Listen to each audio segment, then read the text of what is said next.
3 invités avec nous chaque soir en plateau pour décrypter les mouvements de la planète marché. Vincent Juvin nous accompagne ce soir, stratégiste chez JP Morgan Asset Management. Bonsoir Vincent. Bonsoir Grégoire. Merci d'être là. Merci à Mabrouk Chetouane d'être à nos côtés également. Bonsoir Mabrouk. Bonsoir. Vous êtes responsable de la stratégie marché globaux chez Natixis IM. Et Alexandre Baradez en notre compagnie également. Bonsoir Alexandre. Ravi de vous retrouver. Vous êtes chef analyste chez IG. Les mouvements de marché du jour. Le mouvement de marché du jour, c'est la chute de Kering après le warning sur les ventes du premier trimestre qui a été communiqué hier soir. Qu'est-ce qu'on peut dire de la situation ? Je regardais que techniquement, le titre Kering est allé combler le gap du 26 janvier, c'est ça, Alexandre, qui était déjà ce qu'on a appelé le gap LVMH. C'était le jour où LVMH avait publié des résultats stratosphériques pour l'année 2023 et le titre LVMH avait bondi, laissé un gap en tout cas pour l'ensemble du marché et particulièrement pour ses valeurs du luxe. Oui, c'est vrai que les gaps, c'est toujours des repères pour les chartistes, mais c'est vrai que les gaps haussiers peuvent devenir pour les algos des forces de rappel à un moment donné sur une actualité un peu chargée, mais souvent les gros gaps haussiers sur indice, si c'est pas vraiment des gaps de rupture par exemple, ou si c'est des gaps de rupture ou des gaps de forte accélération, de très nombreux n'ont jamais été revus, ne le seront jamais. Donc c'est toujours assez dangereux de se dire il y a un gap 10% plus bas sur un indice par exemple pour une grosse valeur et dire je vais le chercher. Mais la preuve en est par contre qu'une valeur qui est faible en Kering, et on voit bien cet échelonnage des valeurs du luxe en fait. Il y a Hermès, c'est le luxe presque inaccessible qui casse résistance sur résistance avec des allures graphiques qui sont celles d'une tech américaine, on pourrait presque dire du Nvidia, pas loin, mais c'est d'une verticalité assez redoutable, cher qui reste cher et qui retrace très très peu, qui consolide simplement et qui réaccélère. Il y a eu LVMH, le luxe accessible mais qui est très bien positionné, qui performe très très bien, et puis Kering qui cherche son positionnement, qui attend aussi peut-être les nouveautés. Il y a eu des remplacements au sein de Kering ou autre, donc qui attend des nouveautés achetables par les consommateurs. On parle de luxe aspirationnel pour Kering et Gucci notamment. Alors vous avez fait des remarques tout à l'heure intéressantes parce que il y a plusieurs constats. Effectivement, pour le luxe, on voit comment c'est positionné entre Hermès et Kering et LVMH, mais après sur le poids dans l'indice, la pondération n'a pas trop bougé, mais on remarque quand même que le rallye du CAC 40 sur ces derniers mois, c'est fait sur plusieurs piliers. C'est ça qui est intéressant. À une époque, c'était le luxe, et on n'aurait dit que le luxe. Et si ce pilier ne tenait pas, on sait que le CAC n'irait pas. Sans le luxe, pas de salut. Voilà. Et ces derniers mois, on regarde la performance year to date, par exemple, et les contributeurs sont assez nombreux. Tourisme et loisirs, par exemple, automobile également, la tech aussi, et le luxe. Donc, c'est quand même très diversifié, et les secteurs qu'il y a depuis le début de l'année performent bien mieux que le luxe. Typiquement, tourisme et loisirs, typiquement l'automobile, et la tech également. Finalement, le luxe dans les secteurs européens, c'est à peu près le 4e, je crois, c'est le secteur personal and household, etc. Donc, c'est consommation discrétionnaire, c'est pas le plus gros performeur. Donc, c'est ça qui est intéressant, c'est que malgré des faiblesses aujourd'hui qui touchent tout le luxe, parce que Kering est mal en place, il y a un gap baissier sur le CAC, mais on n'a pas cette impression qu'il y a une fragilité structurelle du CAC 40 qui pourrait lui faire perdre 15 ou 20% de plus, parce que d'autres secteurs, et notamment le secteur de la consommation discrétionnaire, on regarde les performances des groupes, mais on regarde aussi du côté de la Chine, je pense. C'est ça qui fait que beaucoup de secteurs, tourisme, auto ou autres, se sont pas mal repris ces derniers temps, les secteurs un peu industriels, parce qu'on voit qu'en Chine, les signaux sont pas bons pour autant, mais on a des chiffres de balance commerciale, par exemple, récemment, excédent commercial record. Au même moment, un peu effet miroir, l'Allemagne, balance commerciale également, excédent commercial record. Alors qu'on avait oublié ces notions pour nous, on était resté à l'Allemagne, fin des excédents. Voilà, des excédents. Et on se rend compte finalement qu'en quelques mois, c'est reparti, ça repart. Et surtout, ce qui est intéressant pour la Chine, c'est que les importations étaient assez dynamiques sur les dernières publications, exportation et importation. Donc on se dit, l'accident de Kering en Chine, il est peut-être propre à Kering, et finalement, si les données sur la conso chinoise tendrait à s'améliorer. C'est des données très court terme qu'on a. C'est pas pour l'instant très tendanciel, mais si ça va. C'est pas ce qui s'est le plus amélioré dans les stats chinoises, la conso. Non, mais disons que ce qui vraiment effrayé au départ, et depuis plusieurs années, c'est tout ce qui est immobilier. On voit que sur la dette immobilière à haut rendement, par exemple, ça finit de se dégrader.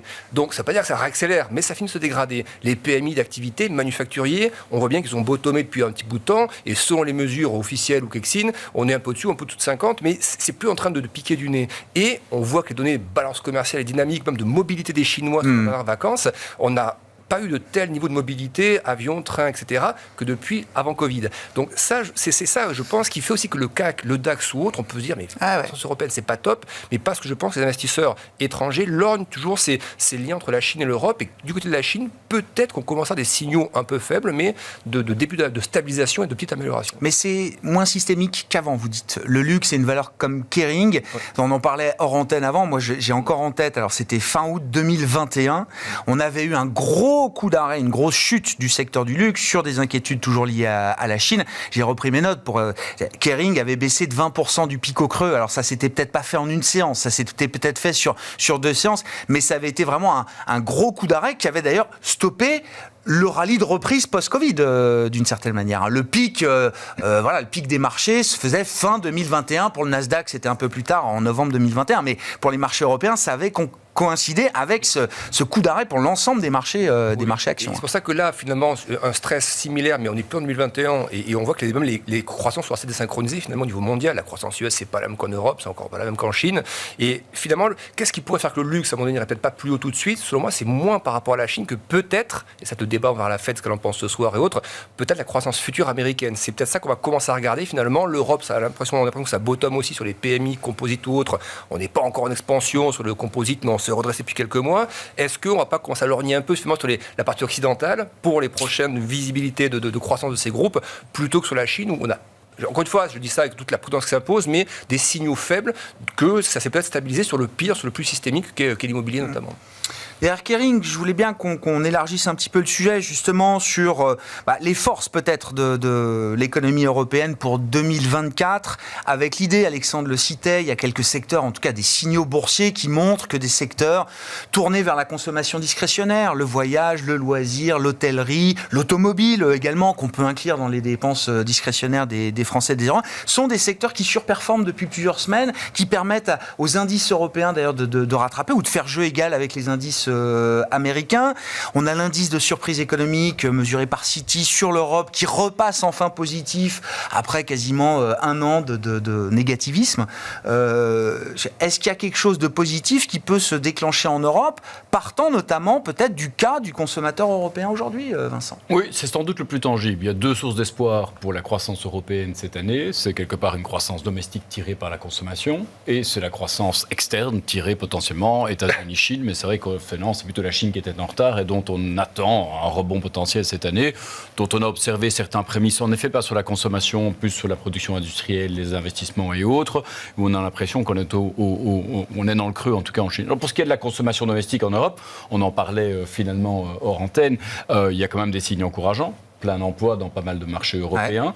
Ouais. Donc ça, c'est une bonne chose. Les Européens ont la certitude qu'ils auront un job dans les mois qui viennent. On a eu finalement des négociations salariales relativement dures, un peu dans nombre de pays, qui font qu'aujourd'hui, si j'en crois la BCE, on est aux alentours de 4,5-5 sur la progression de salaire, donc c'est-à-dire toujours plus que l'inflation. Le pouvoir d'achat est dopé. Contrairement aux Américains, eh bien, les Européens ont thésaurisé durant le Covid, ont plutôt conservé ce stock d'épargne eu égard à l'incertitude générale à laquelle on est confronté en Europe et le conflit en Ukraine et ainsi de suite, la crise énergétique. Donc, les Européens sont plutôt bien équipés avec un salaire qui progresse plus vite que l'inflation et un excédent d'épargne et toujours cette envie, ma foi, post-Covid qui demeure de profiter de la vie et de profiter des services. Donc, il est certain que parier sur un rebond économique de l'Europe drivé par la consommation, c'est ce que globalement... Ça fait du sens, comme on dit en mauvais français. Donc voilà, on le voit notamment dans les performances sectorielles, comme ça peut être observé depuis le début de l'année. Qu'est-ce que vous dites sur le cas du consommateur européen? Est-ce que ça peut être une force positive pour l'économie européenne en 2024, Mabrouk? On sait bien que la consommation des ménages, ça reste le moteur principal de la croissance. Et effectivement, ça a bien été résumé. On a les principaux moteurs qui sont, on va dire, qui sont présents pour pouvoir soutenir cette consommation. Maintenant, la question qui se pose, eu égard à cette thésaurisation massive, donc une épargne des ménages qui est assez conséquente, il y a quand même un frein à la désépargne. Donc ça, on sait bien que le consommateur européen, allemand qui plus est, français par ailleurs, ont, on va dire, une espèce de réticence à aller piocher dans leur épargne. Alors peut-être que ça va effectivement changer. Et finalement, on se dit que, bon bah oui, il y a les moteurs qui sont, tous les voyants sont au vert pour que cette croissance économique européenne qui a fortement déçu l'an dernier, en 2023, puisse effectivement rebondir. La question de la stabilisation de la croissance était pour moi acquise, en fait, finalement, en 2024.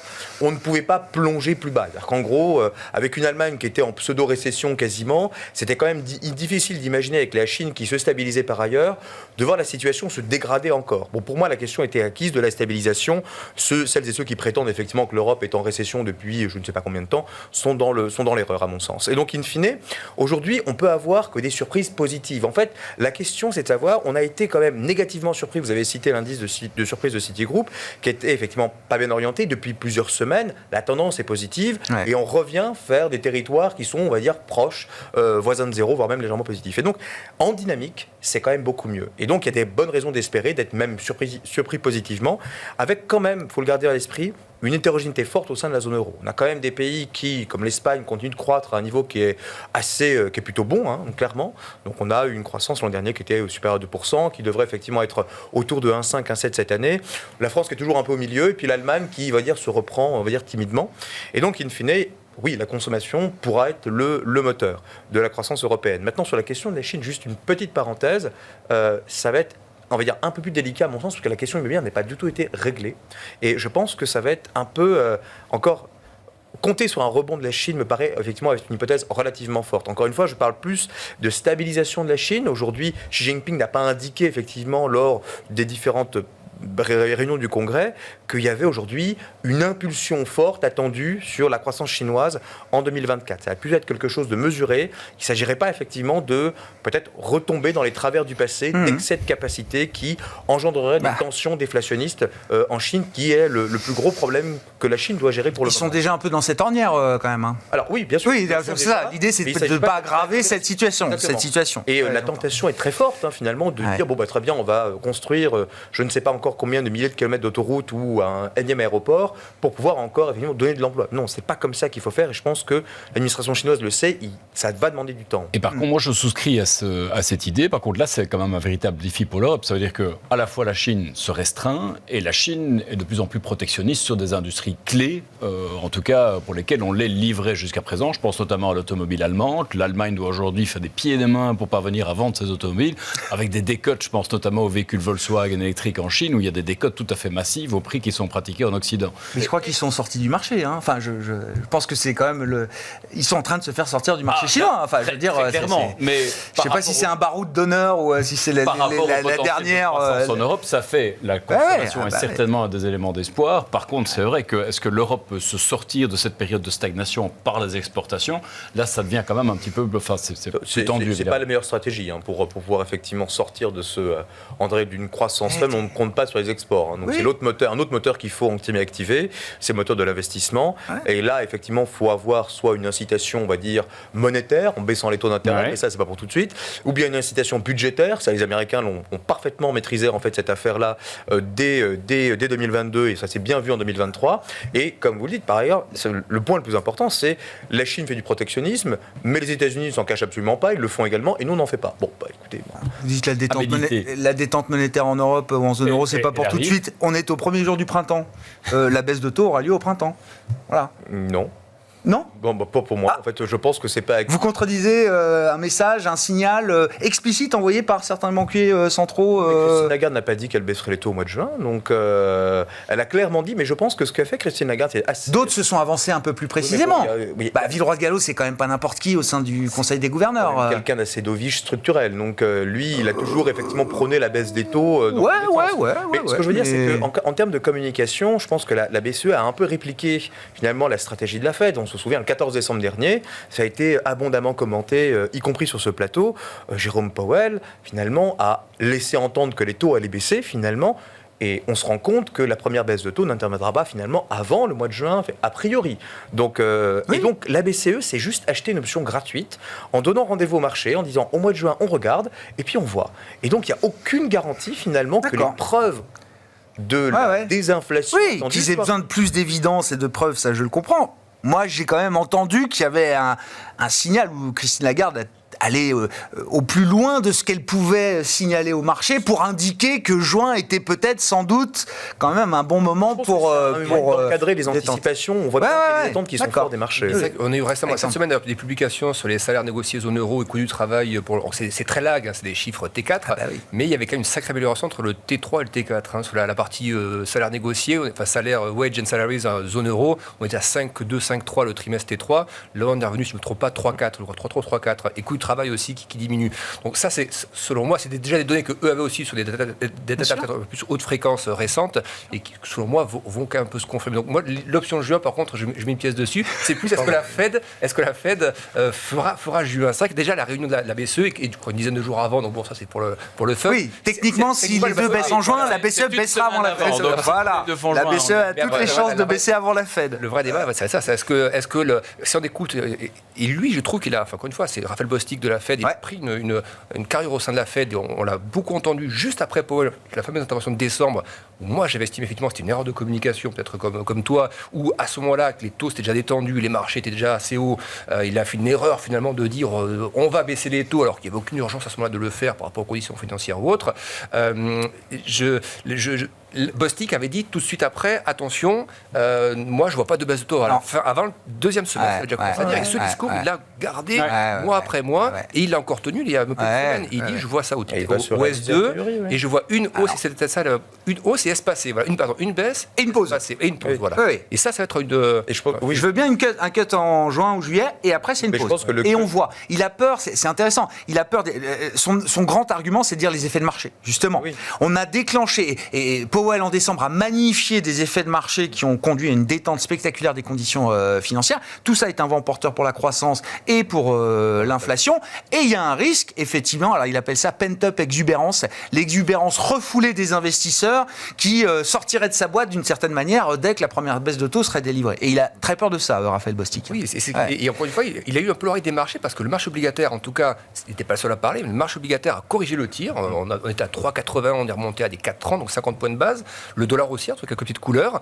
Et moi, ce qui me fait m'étrangler, c'est que le marché action, lui, est totalement sans nuance par rapport à ça. Alors, on comprend bien qu'il y a des résultats ou autres, mais 29 fois les bénéfices sur le SP500, 26 fois les bénéfices réalisés, c'est les zones de cherté, ces zones un peu de frottement.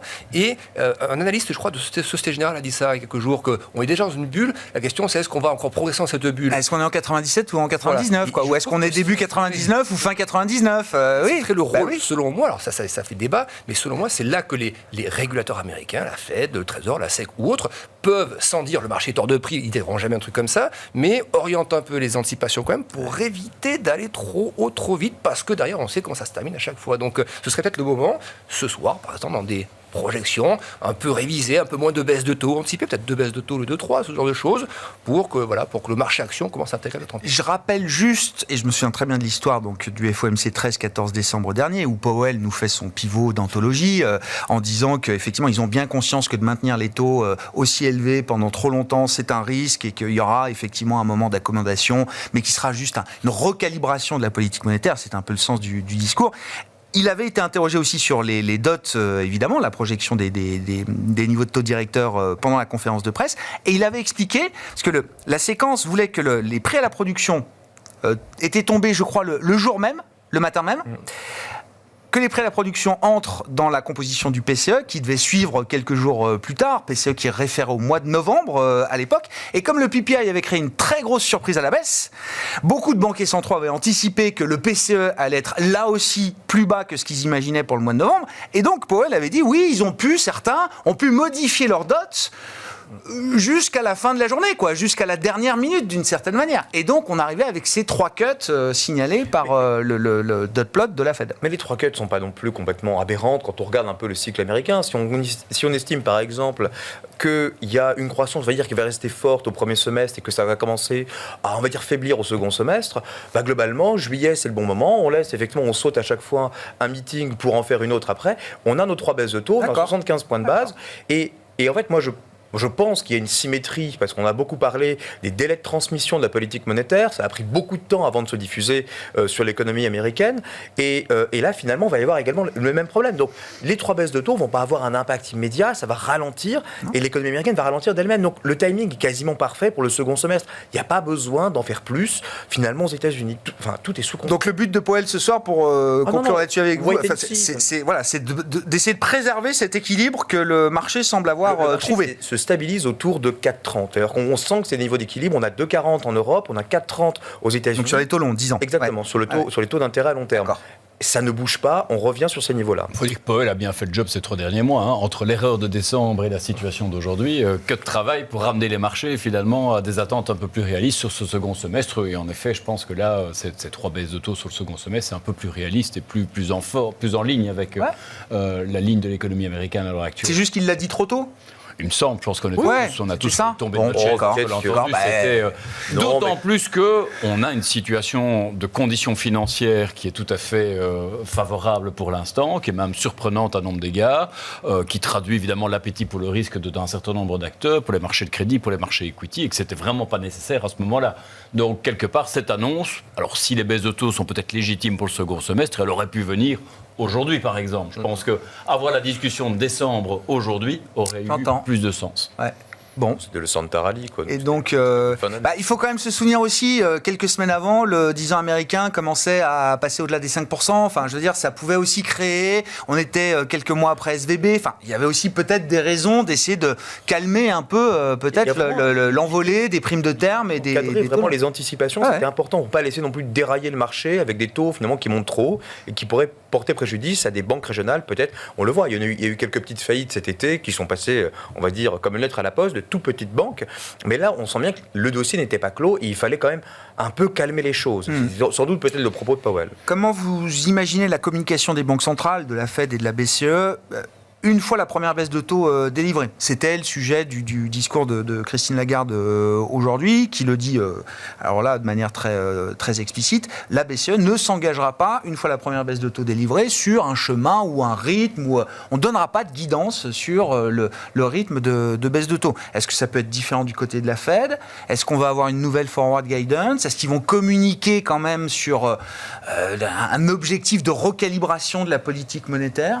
Pour moi, la crise énergétique a marqué finalement la fin de la forward guidance. Elle est quelque part morte et enterrée à nombre d'égards. Je pense qu'il faudra du temps pour reconstruire quelque part une crédibilité dans ce scénario-là. Je pense que c'est le moment de la data dependence et qu'on navigue à vue dans pas mal de domaines face à ce phénomène inflationniste qu'on a redécouvert, qui nous accompagne encore un petit peu maintenant, dont on sait qu'il nous accompagne vraisemblablement plus longtemps. Moi, je m'attends à 2 discussions dans les mois à venir. D'abord, une discussion sur le bilan, dont il sera peut-être question cet après-midi. Ce soir, normalement. Oui, il doit nous en parler ce soir.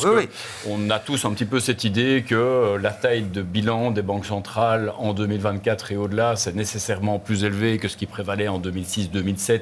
Et pourtant, évidemment, voilà, pré-grande crise financière. Ça, c'est un premier aspect qui, je pense, est important. Et puis, voilà, quel est le niveau neutre de taux d'intérêt que la Banque centrale envisage aujourd'hui? Il y a un débat académique assez important autour de celui-ci. Et quelque part, ça laisse supposer aussi quelle est la trajectoire qu'on estime pertinente pour l'inflation dans ces 2 économies. Donc pour moi, data dépendance et 2 débats un peu plus philosophiques sur quelle est la taille du bilan de la Banque centrale qui est normale dans le contexte actuel. D'autant plus que, comme disait Mabrouk, finalement, on a aujourd'hui une dépense publique qui est un des moteurs de croissance, que certains activent à l'envie et finalement, il serait faux de penser que ça peut fonctionner sans soutien monétaire de la Banque centrale. Les choses vont de pair. Aujourd'hui, c'est absolument nécessaire et il faudra que face aux défis auxquels l'humanité est confrontée, que ce soit le vieillissement, que ce soit la transition énergétique, que ce soit finalement nos déficits structurels, qu'il y ait une répression financière continue et que les banques centrales restent de manière continuelle à la manœuvre par leur bilan, j'en suis conscient. On parle beaucoup de transition énergétique en Europe. La BCE avait ouvert la porte à cette idée d'utiliser son bilan pour soutenir les acteurs de ce mouvement.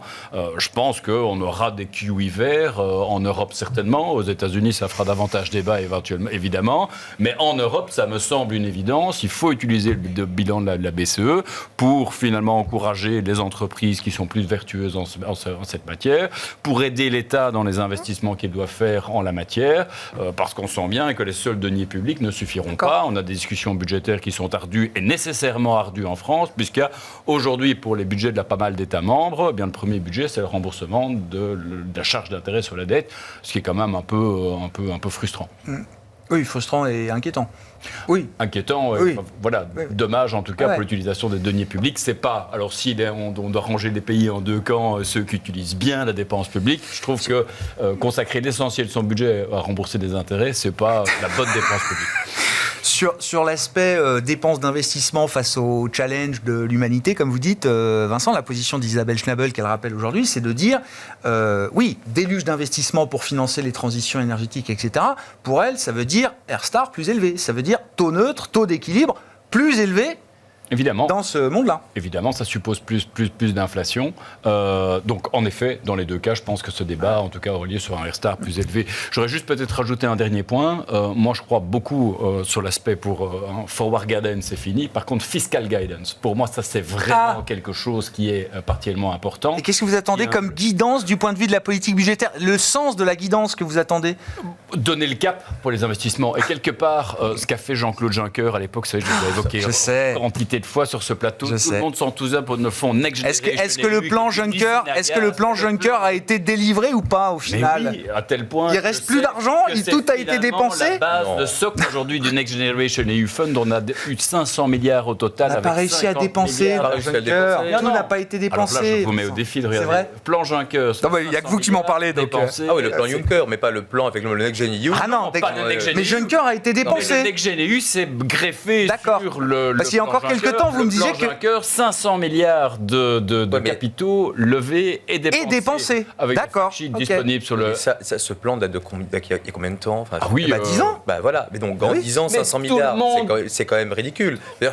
Quand on regarde finalement ce que les autres États, prenons les États-Unis, parce que finalement c'est là à qui on doit se comparer, c'est quand même, on va dire, relativement faible. Next Gen EU n'a pas été utilisé. Après, il y a tous les efforts nationaux aussi en plus. C'est toujours plus. Non, mais on ne va pas faire le calcul ici. Next Gen EU, c'est 750. Pas dépensé. Oui, non, mais d'accord, mais bon, l'enveloppe ici dépensé dans le cadre de partenariats public-privé, avec très peu d'argent public, qui est le défi actuel, c'est réellement de donner un cap. Voilà les secteurs dans lesquels on va investir. On vous, quelque part, on vous garantit une certaine rentabilité dans ce secteur. On dit la même chose. Moi, je suis keynésien dans l'âme, donc je prône pour la dépense budgétaire, qu'elle soit verte ou autre, peu importe. De toute façon. Non, peu importe, justement, c'est bien le sujet, Mabrouk.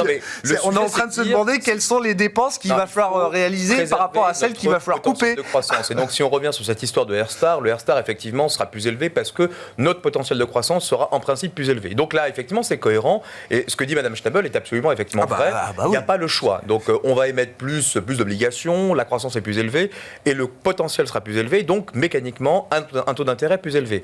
Mais là globalement j'ai presque envie de dire, il faut réfléchir sur le sens de la causalité. C'est en ayant une croissance plus forte qu'on sera plus à même effectivement de rembourser, de faire face à la charge de la dette. Le problème, c'est là où il y a un lien effectivement causal, et là on rentre dans de l'économie politique en quelque sorte. Moi je pense qu'effectivement il vaut mieux avoir une croissance potentielle plus élevée, quitte à payer des charges d'intérêt beaucoup plus élevées, mais être capable effectivement de produire plus et de manière plus vertueuse. C'est le choix que font les États-Unis. Alors oui, il manque un peu la partie verte. Bon ça effectivement. Vous avez dit, ils dépensent dans ce qu'ils veulent. Non, d'accord. Mais bon, globalement, rénover une infrastructure, on peut le faire de manière plus vertueuse également. Ouais. Mais globalement, aujourd'hui, ce sens de causalité est à mon sens pas le bon, puisqu'on est en train de prendre le problème par le mauvais côté. On regarde que la dette et qu'est-ce qu'on fait pour la réduire? Non, c'est pas comme ça qu'on fait. Qu'est-ce qu'on peut faire pour effectivement produire plus de richesses pour réduire notre endettement? On parle des marchés, peut-être, Alexandre. Est-ce que la diversification commence à payer, là, au-delà des Magnificent Seven, au-delà de Nvidia? Je vois quand même, le marché américain ne fait plus rien depuis 2 semaines. Voilà. Oui, mais il reste que le plafond. Il reste au sommet, mais il n'y a plus de hausse. Oui. Ça ne monte plus depuis 2 semaines. Non, mais ça, c'est vrai. Est-ce que d'autres marchés ou d'autres segments de marché, justement, prennent la relève, un peu comme vous le disiez? Est-ce que la diversification paye aujourd'hui? On sent quand même que la thématique small est quand même, je pense, bien repartie. Il y a le sujet... bien reparti, en tout cas, c'est extrait des zones basses, bien reparti en relatif par rapport à ce qu'on a vu sur 3 dernières années, où on était en sous-perf total par rapport au large cap depuis 2021. D'accord. On a Camus, l'écart arrête de s'élargir. Dans ce sens-là, on a fini les dégâts et c'est reparti, mais avec toujours l'œil noir qui surveille ça, que sont les banques régionales américaines. Pour moi, s'il y a un risque qui pèse sur les small US, il viendra de là. Et d'ailleurs, c'était ce que j'ai remarqué de la dernière intervention de Powell devant le Congrès, c'est que je trouve que pour une fois, les questions autour de l'inflation ou autre, il y en a eu quelques-unes juste un peu pour la forme, on a l'impression. Alors que les sénateurs posaient beaucoup de questions, à la fois sur les questions de prudentiel banque ou autre, ça ok, mais beaucoup sur les banques régionales. Comme si c'était un sujet qui les préoccupait, eux, d'un point de vue politique. Que se passe-t-il si demande un SVB bis, si on a dans notre État, par exemple. Et ça, c'est assez intéressant. Et la Fed, pour elle, était assez précis dessus. Il dit que des équipes de la Fed sont mobilisées continuellement en contact permanent avec les banques les plus sensibles pour estimer les stocks de dette à risque, etc. Donc voilà, pour moi, le risque un peu de ralentissement aussi économique à un moment donné ou autre, il peut passer par là. Et c'est peut-être ça qui fait qu'effectivement, les small, à un moment donné, n'iront peut-être pas aussi vite que ce qu'on a vu là sur les derniers mois.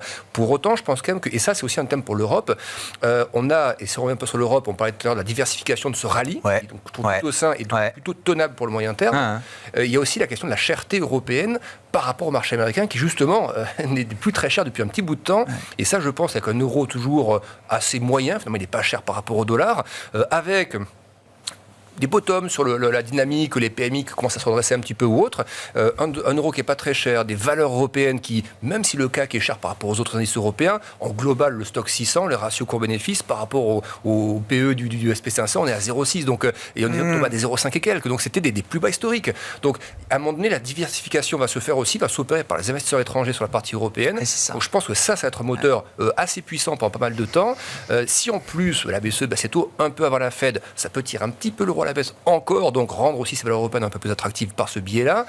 Plus la Chine, effectivement, je suis d'accord, il n'y a pas de redémarrage vertical à avoir, mais si on a tellement pricé de noir sur la Chine depuis 3 ans, que la tech chinoise fait moins 80%, c'est l'équivalent d'une bulle Internet, on va toujours, après on se stabilise, c'est des signaux faibles, donc on va y aller et on va aussi acheter l'Europe un peu, je dirais presque comme proxy, pas comme le Japon tout à fait, mais comme proxy un peu par rapport à la dynamique chinoise. Donc je trouve qu'il y a beaucoup de bons arguments pour l'Europe, alors qu'aux États-Unis, pour venir à ça, je ne dis pas qu'il n'y en a pas, mais qu'est-ce qui n'a pas déjà été pricé? Oui, voilà, et puis tout le monde est déjà investi comme ça sur la partie américaine. Tout le monde est au max, le retail est au max. Est-ce qu'on peut en mettre beaucoup plus, quoi? Ça, c'est la question. Est-ce qu'on peut sous-performer les États-Unis? Ça, c'est déjà vu dans l'histoire. Disons, alors, la fête de reprise, mais ce n'est pas des très grosses surperf. C'est du 1% par-ci, et c'est de 3% là-dedans. Le rallye d'octobre 22, il commence avec l'Europe, c'est ça. Et l'enquête de BOFA là, qu'ils font tous les mois auprès des grands gestionnaires d'actifs, donc le sondage de mars, montre qu'on a le plus gros retour sur des allocations en actions européennes sur ce mois de mars depuis juin 2020. Et on a fait 4 ans quasiment. On a fait un coup il y a plusieurs mois sur l'Italie, quand on disait, voilà, on pense que l'Italie, ça va vraiment repartir, les spreads il n'y a plus de questions de taux ou autre, les spreads étaient bien placés, c'est des valeurs qui sont peu chères, toujours à 10 fois les bénéfices, l'IBEX c'est pareil, donc c'est des bons, même si il y a toujours risque politique ou autre, les spreads sont bien maîtrisés pour l'instant, les pays du Sud jusqu'à présent, ceux qui ont tenu la baraque finalement dans la croissance ces derniers mois, donc bien sûr. Les pics ont disparu depuis quelques temps, et tant mieux. Donc je vois pas, je pense qu'il y a encore du potentiel, simplement la seule chose que j'aimerais voir un peu, mais encore une fois, entre le souhait et puis la réalité, on verra ce qui se passe, mais c'est des US qui latéralisent un peu, parce que je pense que le risque de bulle, il va s'accroître, et que c'est pas le meilleur cadeau pour l'élection américaine. Il faudrait que ça se calme un peu maintenant, pour que la Fed n'ait pas besoin d'agir, s'il y a un mouvement de marché un peu brutal. Si on monte comme ça, encore une fois, pendant 4 mois de plus, vous êtes à des 60% de rallye en 7-8 mois. C'est des exagérations qui finiront par des moins 15, moins 20, voire plus. Et la Fed devra intervenir à ce moment-là. Mieux vaut calmer les choses maintenant, par une guidance, par des propos de la Fed adaptés. Et donc, toujours un peu de rotation, l'Europe qui tient pas mal, mais si les US venaient à corriger ce que je souhaite, 5-10% dans les semaines qui arrivent, il me semble que l'Europe devra quand même aussi accuser un peu le coup, mais moins fortement. Et ça, qu'on pourrait avoir des pullbacks du CAC sur des niveaux à 8000, 7008, mais je pense qu'on a une vraie logique de buy the dip. Voilà. Tout creux sur l'Europe, 5-10%, et une super opportunité plutôt qu'un sell the rip. C'est buy the dip jusqu'à je pense, aux 10 000, on peut y aller, je ne dis pas facilement, mais le buy the dip me semble être un moteur et une croyance forte, macro et micro, sur l'Europe. Pour donner un petit peu la mesure de ce qu'est la dernière phase d'une bulle, du 1er janvier 1999 à mars 2000, le Nasdaq prend 126%. Voilà. Donc, oui, en un an, ça devient quand même parabolique, vertical, tout ce que vous voulez. Sur le plan de l'investissement, qu'est-ce qui vous intéresse aujourd'hui? Est-ce que oui, on a envie d'investir dans la diversification? Et quand je dis diversification, c'est en dehors des US et donc en dehors de la tech américaine qui est le poids et le contributeur majeur à la performance du marché américain. Oui, évidemment, sans pour autant jeter l'opprobre sur le secteur de la tech américain, dont En effet, il a tiré la performance du S&P 500, il a tiré sa valorisation à la hausse, mais pour autant, si on fait référence à 2000, on est à des niveaux de valorisation qui sont sans commune mesure à ce que nous avions alors. Je prends le PE de Microsoft à 2 ans, on était à 52 à 2000, on est à 27 aujourd'hui. Enfin, voilà, sur le blanc. Toutes les Mag 7 sont à moins de 30 de PE, je crois. Voilà, donc quelque part, au vu, en tout cas du potentiel qu'elles offrent, je ne dirais pas il faut être short ce secteur-là. Par contre, c'est vrai qu'il faut se rendre compte que ce secteur-là est pricé pour la perfection et qu'on n'est pas à l'abri de prise de bénéfices et que dès lors, il faut acheter ailleurs. Alors, on avait fait le choix, nous, des États-Unis dans l'ensemble depuis le début de l'année, large cap, mais indice large, du Japon depuis le début de l'année, on n'en a pas encore parlé, on va en parler dans un instant. Et comme marché, potentiellement, en termes de rattrapage, on avait en tout cas émis une opinion positive sur la Chine, en tout cas qu'il fallait au minima revenir à neutre. J'avais pu en discuter sur ce plateau même au début du mois de février. Ça a pris 10%. C'était un bon mouvement. Alors, il n'y a pas de catalyse pour aller au-delà, mais je pense qu'en effet, on est tous d'accord sur le fait que la Chine était quand même excessivement bon marché en début d'année et que même en l'absence de catalyse, là, c'était quand même le moment de revenir à neutre. Donc ça, très très bien. Alors je note, small cap, Europe sont des tentations qu'on peut avoir. Des tentations sont aussi quelque part de prendre un peu de bénéfices sur les actions et de les réallouer en marché de crédit. On a des marchés de crédit, certainement en Europe, qui sont pour moi particulièrement attractifs. Et quelque part, la tentation, elle est un petit peu là aussi, c'est de revenir peut-être sur... On ne retrouve pas le même niveau de cherté sur le marché de crédit. Qu'est-ce qu'on peut décrire parfois sur certains segments du marché action? Si, mais vous allez avoir... l'impression que c'est très serré quand même sur le crédit. Dans une dynamique aujourd'hui, vous savez, on a des questions sur le potentiel de performance des marchés d'actions, à juste titre, compte tenu des performances réalisées actuellement. Sur le marché de crédit, vous avez sur du high yield européen, avec des durations 4-5 ans, vous avez 6, 7, 7,5% de rendement aujourd'hui. Donc en buy avec and hold, une BCE qui baisse au second semestre. Donc cette année, à coup sûr, vous achetez aujourd'hui, vous avez très très bon rendement. Alors sur le CAC, peut-être, je ne parierai pas dessus, enfin voilà, c'est plus compliqué. Marché d'action, je dirais ma approche, aborder les marchés avec ce prisme génération de revenus. Et là, c'est quelque chose qui sera peut-être favorable à l'Europe, pas favorable au Japon. Oublions cette idée que les marchés ont encore du potentiel cette année. On est objectivement avec des valorisations un peu tirées. J'achèterais plutôt sur baisse qu'acheter à ces niveaux actuels. Vous avez pas mal d'actions aujourd'hui en Europe, aux États-Unis, avec des dividendes élevés. JP Morgan a augmenté son dividende. Vous avez dans la tech, de manière un peu surprise d'ailleurs. Vous avez également des augmentations de dividendes significatives. Aujourd'hui, le rendement du dividende, il oscille entre 3,5 et 5,5 selon les marchés. C'est aussi une belle thématique pour le reste de l'année. Ouais. Si on n'a pas trop confiance dans le potentiel d'appréciation des marchés, vous avez à coup sûr entre 3,5 et 5,5 sur les dividendes. Et J'impôt en 15 secondes, parce qu'on a déjà beaucoup parlé hier, on ne pourra pas avoir le temps d'en parler, mais ça peut continuer. On reste positif Japon ? En tout cas, l'autre marché qui bénéficie de pas mal de flux pour l'instant, c'est le Japon. Il y a une dynamique de flux qui est incontestable. Ouais. Et les fondamentaux, je pense que ces 10 dernières années, tous autour de ce plateau, on était conscients que les fondamentaux étaient plutôt encourageants, mais là, tout le monde semble le redécouvrir et je pense qu'il faut aller un peu avec les flux pour l'instant. Sur la logique d'investissement, qu'est-ce qui vous intéresse ? Tout a été à peu près dit. Ouais, mais vous êtes d'accord avec tout ou Non, pas tous les small caps, non, parce que globalement, la situation n'est pas encore suffisamment bonne du point de vue des conditions financières. D'accord. Globalement, aujourd'hui, il y avait deux facteurs qui qui poussaient finalement les prix des small caps. C'était bien sûr la croissance et évidemment des taux d'intérêt très faibles. La croissance aujourd'hui, finalement, on voit bien que ça se stabilise, soit sur des niveaux qui ne sont pas très bons en Europe, mais bon, ça se stabilise quand même. Et puis, ça a tendance à ralentir aux US, avec des conditions monétaires, on l'a déjà dit, effectivement, qui ne vont pas se détendre, on va dire, avant juin ou le second semestre de cette année. Donc, il faut encore attendre. Il faut encore se montrer patient sur la partie petite capitalisation. Alors, je suis d'accord, effectivement, sur la partie taux, notamment les périphériques, le spread, donc l'écart de taux entre le rendement des obligations italiennes et allemandes se réduit encore. Donc nous on vise par exemple un écart de taux de 100 points de base. Donc on est à plus de 150 là aujourd'hui encore, c'est ça ça vivote, ça a 130, baissé, 130, autour de 130. Ouais, d'accord. Il n'y a pas de raison, finalement que l'Italie, c'est pas encore le plancher, quoi. Oui, non, on peut encore baisser à notre avis, donc il y a encore de la marge. Donc la croissance se situe dans les périphériques, globalement aujourd'hui, et mis à part le risque politique, parce qu'il y a les élections européennes qui sont peut-être, à un moment donné, qui peuvent être un pivot sur la partie obligataire, on va voir, mais on a le sentiment que sur, effectivement, les pays périphériques, la situation est plutôt saine. Et puis sur le Japon, là, effectivement, ça a été dit, mais pour moi, le mouvement de la Banque centrale est très clair. ça reflète la normalisation de la situation. On valide effectivement que maintenant il y a une espèce de bouclage salaire-prix qui est en train de se mettre en place et que donc, on sort de l'ornière. Et c'est encore beaucoup plus facile pour une entreprise japonaise de monter ses prix lorsqu'il y a de l'inflation plutôt que lorsqu'il C'est un ajustement unique ou c'est un ajustement qui peut se prolonger à travers d'autres décisions? On a vu la réaction du yen. Donc le yen se déprécie parce que le marché a entendu. On fait ça et on s'arrête. Pour vous dire qu'ils ont quand même beaucoup donné, entre guillemets. La Banque centrale a été généreuse. On abandonne le contrôle de la courbe. Ça, on s'y attendait pas non plus. Enfin, moi, personnellement, mis à part le mouvement de taux, l'abandon du YCC, Yield Curve Control, c'était pas non plus attendu. Donc, mais on continuera à racheter les obligations. Mais on n'achète plus d'actions. Masse. Mais on n'achète plus d'actions. On achètera tout ce qui passe s'il faut. Non, donc, le Japon, oui, on reste effectivement. Le Japon, c'est le retour. Donc, je pense c'est une histoire très structurelle. C'est structurel.